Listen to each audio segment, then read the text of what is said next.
오늘도 하루의 첫 시간 우리 하나님 앞에 성별해 드리는 여러분 모두에게 우리 하나님께서 주시는 은혜와 또 사랑과 능력이 오늘도 함께 하시기를 주님의 이름으로 간절히 축원합니다. 오늘은 예레미야 51장의 말씀을 중심으로 믿음과 소명의 사람이라는 제목으로 말씀을 증거하려고 합니다. 신앙생활이라고 하는 것이 무엇일까요? 우리는 다 신앙생활하는 사람이라고 말하는데 그 신앙생활을 구체적으로 이야기한다면 어떻게 말할 수 있을까요? 저는 이 신앙생활이라고 하는 그것은 구원의 기쁨을 누리고 유지하고 전하는 것이다. 이렇게 이야기하고 싶습니다. 죄로 인해서 단절되어졌던 하나님의 관계가 회복되어집니다. 그래서 기뻐요. 그래서 그 기쁨 속에서 거하는 것, 이게 신앙생활이죠. 그리고 그 기쁨 속에서 살아가려고 하는데 세상에 유혹이 있고 위협이 있습니다. 그래서 자꾸 주님을 향했던 시선이 다른 곳으로 향하게 돼요. 그럴 때에 내가 예배와 기도와 또 헌신의 삶을 통하여서 또 성도의 코이노니아의 삶을 통하여서 내가 그 구원의 기쁨을 잃어버리지 않고 내가 그것을 유지하면서 살아가는 것. 이것도 신앙생활이죠. 그리고 내가 주님 때문에 기뻐하는 이 구원의 기쁨 속에서 살아가고 또 성도들과 코이노니아 속에서 공동체 속에서 누리는 이 기쁨, 이런 삶, 이것이 세상으로 이렇게 전해져 가는 것, 확장되어져 가는 것, 이것이 바로 전도이고 선교라고 생각을 합니다. 그래서 이 신앙생활이라고 하는 것은요, 삶이라고 말할 수 있는 거예요. 이 삶의 아름다운 모습, 이 구원의 기쁨 속에서 살아가고 전하는 이런 모습, 이게 신앙생활이라고 하는 것이죠. 그래서 이 신앙생활을 해 나아가는 것, 우리가 어떻게 신앙생활을 해야 될까? 이것에 대한 고민과 또 연구와 관심은 포기할 수 없는 것입니다. 특히 역사의 소용돌이가 치는 삶의 근간이 막 흔들어지는 그런 순간이라고 하면 더욱더 우리의 이 신앙생활을 어떻게 해야 될지는 더 깊이 고민해야 된다는 거죠. 오늘 본문이 그렇습니다. 바벨론의 멸망이라는 역사의 소용돌이 속에서 신앙생활, 하나님의 사람들이 어떻게 신앙을 지켜나가야 할 것이냐, 신앙생활을 어떻게 할 것이냐에 대해서 중요한 가르침들을 우리에게 주고 있다는 겁니다. 저는 오늘 그것을 두 가지로 여러분들과 함께 살펴보고 싶습니다. 자, 첫 번째로는요, 하나님을 향한 믿음을 견고하게 해야 한다는 겁니다. 하나님을 향한 믿음을 견고하게 해야 한다라는 거예요. 믿음이라는 것이 무엇일까요? 믿음은요, 나를 비우고 하나님으로 채우는 것입니다. 나를 비우고 하나님으로 채우는 것. 그렇다고 하면 그래, 내 자아, 내 생각, 내 계획 이런 것보다 하나님을 채운다. 우리 그렇게 이해하는데 그 하나님은 과연 어떻게 설명을 할 수 있을까요? 하나님으로 우리가 채워야 될 하나님은 과연 어떤 분일까? 저는 이 말씀 속에서 이 하나님으로 채운다는 것은 두 가지라고 생각을 합니다. 하나는 하나님의 행하신 일들, 또 하나는 하나님의 성품. 이것을 온전하게 받아들이는 것. 이것이 바로 믿음입니다. 하나님은 그런 분이시지. 아멘. 하나님이 그런 일을 하셨지. 아멘. 그렇게 받아들이는 것, 이게 믿음이라는 거예요. 이 믿음의 고백이 온전하게 받아들이는 이 믿음, 이런 것들이 반복되어지면서 우리는 신앙이 성장하게 되는 거예요. 에베소서 4장 13절에 보면 이런 말씀이 있습니다. 우리가 다 하나님의 아들을 믿는 것과 아는 일에 하나가 되어 온전한 사람을 이루어 그리스도의 장성한 분량이 충만한 데까지 이르리니.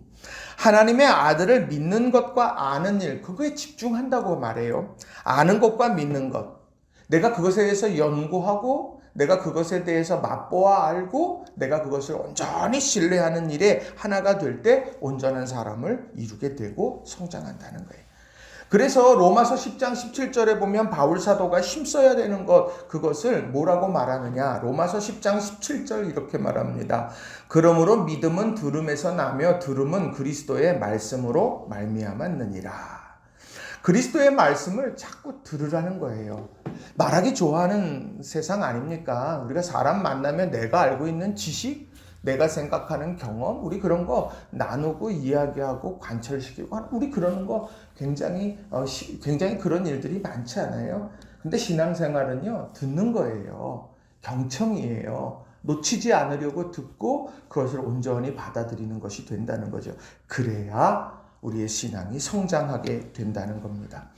자, 신앙생활은 그래서 듣는 것이고 믿음을 견고하게 세워가는 것인데, 오늘 본문에 보면 우리가 온전하게 수용하고 받아들이고 고백해야 되는 하나님의 모습 두 가지를 오늘 본문은 설명을 합니다. 하나는요, 역사의 주관자이신 하나님에 대한 거예요. 능력의 하나님이죠. 자, 15절부터 16절, 51장 15절 16절의 말씀에 보면 그 하나님이 행하신 일을 말씀합니다. 자, 공동번역으로 제가 읽어드릴 텐데요. 당신 힘으로 땅을 만드시고 당신 지혜로 땅덩이를 고정시키고 당신 재주로 하늘을 펼치셨다. 한번 호령하면 하늘에서 물이 출렁이고 먹구름이 지평선에서 올라오고 번개가 번쩍이며 비가 쏟아지면 가두어 두셨던 바람을 풀어놓으신다. 당신 힘, 당신 지혜, 당신 재주, 이렇게 이야기하면서 하나님께서 주도적으로, 독보적으로, 하나님께서 강권적으로 이 모든 일들을 이루어 가셨다는 거예요. 천지창조죠. 그리고 한 번 호령하시면 하늘에서 물이 출렁이고 먹구름이 지평선에서 올라오고 번개가 번쩍이고, 이런 모든 일들은요, 우리가 이해할 수 없는 삶의 여러 일들이에요. 그런데 그런 일들도 하나님께서 이끌어 가신다는 거죠. 그러니까 우리가 다 이해할 수 없어요. 하나님은 그런 분이에요. 하나님께서는 이렇게 천지를 창조하셨어요. 우리가 할 수 없는 일, 하늘에 계신 전능하신 하나님이에요. 이 일을 먼저 이야기합니다. 오늘 우리들이 하나님을 향한 믿음을 견고하게 한다 했을 때 바로 이런 능력의 하나님에 대한 고백을 우리는 해야 된다는 거예요. 그 하나님께서 어떤 일을 오늘 본문에 하고 계시느냐 보세요. 강대국 바벨론을 무너뜨리시는데 어떤 일을 하느냐? 자, 예레미야 51장 1절에 이렇게 말하죠. 여호와께서 이와 같이 말씀하시되 보라, 내가 멸망시키는 자의 심령을 부추겨 바벨론을 치고 또 나를 대적하는 자 중에 있는 자를 치되라고 말합니다. 멸망시키는 자의 심령을 부추긴다는 거예요. 심령을 부추겨요. 또 예레미야 51장 11절도 보면 화살을 갈며 둥근 방패를 준비하라. 여호와께서 메대 왕들의 마음을 부추기사 바벨론을 멸하기로 뜻하시나니 이는 여호와께서 보복하시는 것 곧 그의 성전을 위하여 보복하시는 것이라. 하나님께서 마음을 부추겨서 뜻하시는 걸 이루어 가신다라고 말씀하고 있습니다. 심령 감찰하는 거 우리는 할 수 없습니다. 우리가 사람을 보지만 그 마음을 다 헤아릴 수는 없다라고 하는 것이죠. 그런데 하나님께서 그 심령을 부추기시고 움직여 가신다는 거예요.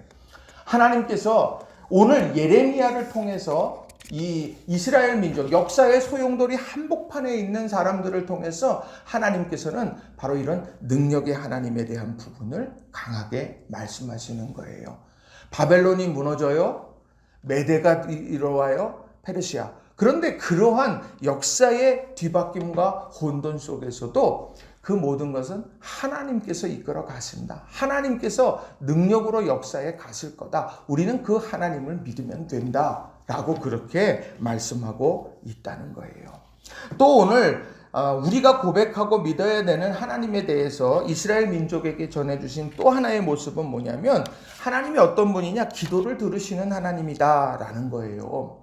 예레미야 51장 36절을 보시면 이렇게 말합니다. 새 번역으로 읽어드려요.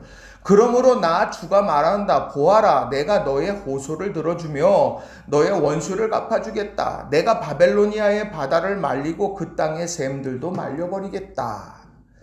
지금 이스라엘 민족은 만신창이가 되어버렸습니다. 열국의 어느 편에 쓸까 고민하다가 결국 패망하게 되어지는 상황에 놓여졌어요. 지금 그런데 하나님께서 아무것도 없는 만신창이가 되어버린 이스라엘, 그 이스라엘의 호소를 들어주신다고 말합니다. 들어준다는 건 인정하는 거예요. 들어준다는 건 사랑한다는 거죠. 하나님께서 그렇게 이스라엘 민족을 보고 계시더라는 거예요.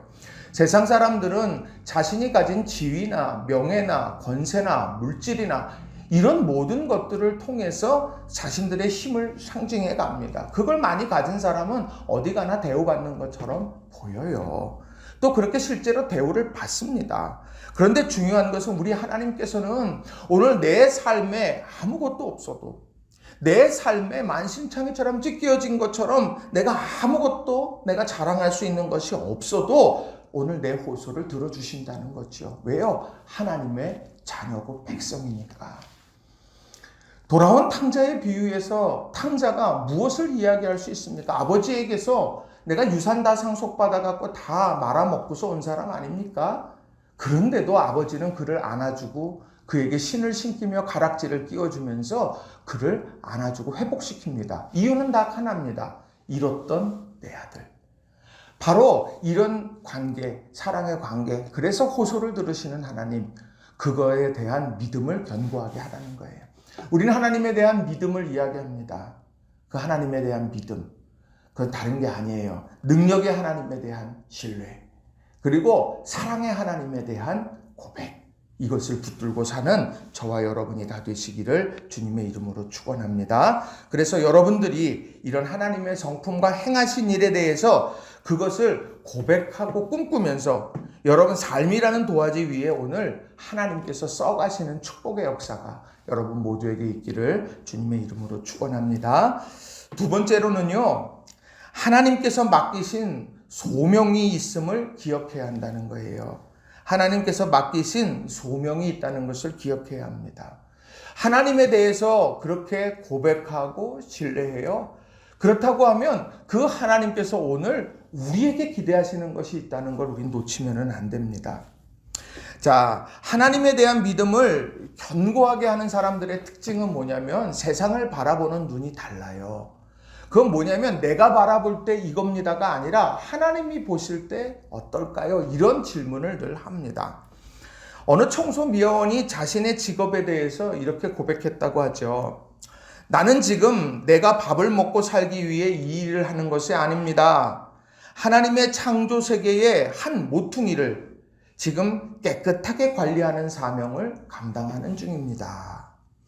청소미화원이 뭘 합니까? 지금 열심히 청소를 하죠. 그 청소를 하는데 아유 내가 먹기 위해서 한다 이렇게 이야기하는 것, 생각하는 것이 아니라 하나님께서 창조하신 이 세계에 한 귀퉁이, 한 모퉁이를 내가 담당하고 책임지고 이 일을 하는 거다 이렇게 고백했다는 거죠. 얼마나 멋있는 말인지 모르겠어요. 이러한 소명, 믿음의 사람들 누구에게나 있습니다. 자, 성경에 보면 부르심에는요 소명이 항상 있더라고요. 마태복음 4장 19절에 보면 말씀하시되 나를 따라오라 내가 너희를 사람을 낚는 어부가 되게 하리라 하시니, 마태복음 4장 19절의 이 말씀은요 사람 낚는 어부가 되게 하려고 부르시는 거예요. 사도행전 9장 15절에 보면 주께서 이르시되 가라 이 사람은 내 이름을 이방인과 임금들과 이스라엘의 자손들에게 전하기 위하여 택한 나의 그릇이다. 이미 이 바울을 부르게 될 때 하나님은 이미 그전부터 계획하신 거예요. 하나님의 이름을, 주님의 이름을 이방인과 임금들과 이스라엘 자손들에게 전하게 하려고 한다. 바로 이게 바로 계획이 있다는 거죠. 그래서 부르시는 거예요. 오늘 우리를 하나님께서 부르셨어요. 세상 가운데 부르셨습니다. 그럼 이 부르심에는 반드시 소명이 있다는 거예요. 우리가 알지 못할 뿐이지 분명하게 그것이 있다라고 하는 거예요. 이 소명을 찾는 것이 우리에게 중요한 신앙의 목표가 되어야 된다는 거예요. 자, 오늘 본문에 보면 이러한 소명에 대한 중요한 고백이 소개됩니다. 예레미야 51장 10절에 보면 이렇게 말씀해요. 여호와께서 우리 공의를 드러내셨으니 오라 시온에서 우리 하나님 여호와의 일을 선포하자 이렇게 말합니다. 하나님께서 우리의 공의를 드러내셨다. 우리들의 억울한 마음의 호소를 하나님이 들으시고 역사하셨다는 이야기예요. 하나님이 내 심정을 알아주시고 재판장 되신 하나님께서 나를 굳건하게 세우셨다는 거예요. 그래서 바벨론의 심판, 또 에돔의 심판, 모압의 심판, 이런 심판들을 통해서 바로 공의가 드러났다라고 고백하는 거죠. 그렇다면 뭘 하느냐? 우리 하나님 여호와의 일을 선포하자. 이게 믿음의 사람들의 고백이라는 겁니다. 그래서 예배를 드릴 때 우리들이 늘 초점을 잡아야 되는 건 뭐냐면 하나님께서 우리를 위해서 행하신 일들을 높여 찬양하는 거예요. 찬양 속에 담아요. 그리고 우리의 고백 속에 담고요. 우리들이 하나님께서 하신 일들을 서로 나누는 거예요. 그리고 나서 뭘 합니까? 그 여호와의 일, 하나님의 일을 선포하십시다. 결단이 일어나는 것이 예배의 자리가 된다라고 하는 거예요. 그 세상에 나가서 하나님이 행하신 일들을 선포하는 그 그릇, 그것이 뭐냐? 저는 그것이 직업이라고 생각을 합니다. 우리가 가진 직업, 그 직업을 통해서 하나님의 행하신 일을 증언하는 거예요. 사업하시는 분은 사업하시는 대로, 또 우리의 삶에 직장 생활 하시는 분 직장 생활 하시는 분대로, 또 가정에서 양육하면서 가정을 돌보는 일을 하시는 분은 또 그 일들로, 학생은 학생으로서 우리들이 모든 일들 가운데 바로 하나님이 행하신 일들을 내 삶의 현장에서 드러내고 전하는 것. 이게 바로 우리의 소명이 된다는 겁니다. 오늘 역사의 큰 소용돌이죠. 바벨론이 무너지고 페르시아가 부상하게 되어지고 이런 리더십이 완전히 바뀌어지는 그런 아주 엄청난 역사가 일어나는 그 순간이에요. 그 순간에 어떤 생각을 했냐?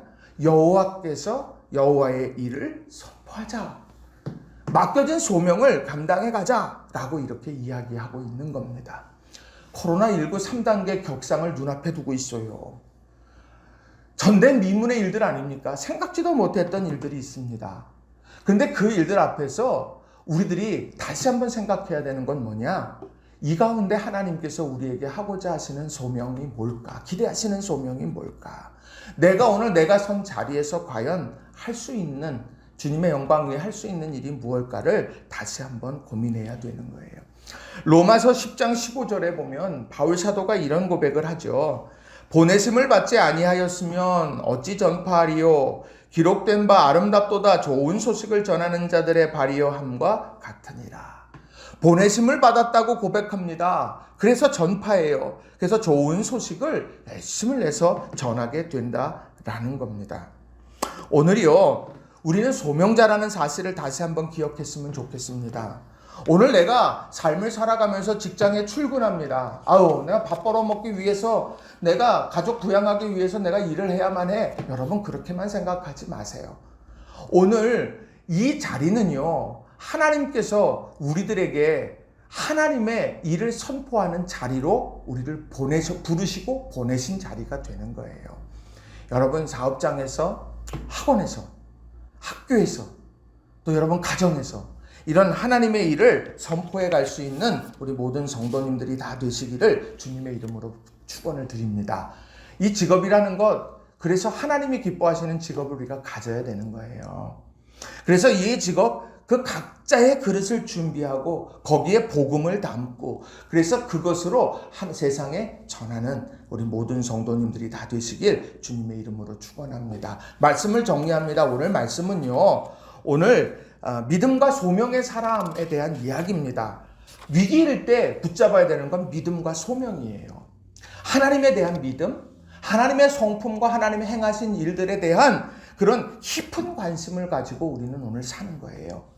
그리고 오늘 소명의 사람, 이 위기의 순간에 과연 우리는 어떻게 여호와의 일을 선포할까? 이게 단순히 전도지 들고 나아가서 전하라는 그런 이야기가 아니에요. 내가 머무는 그 자리, 내 직업적 소명, 그 내 삶의 자리에서 과연 나는 그리스도를 증거하는 향기고 편지가 되고 있는가를 돌아보고 세상의 빛과 소금이 되는가를 돌아보면서 그렇게 살아가는 거예요.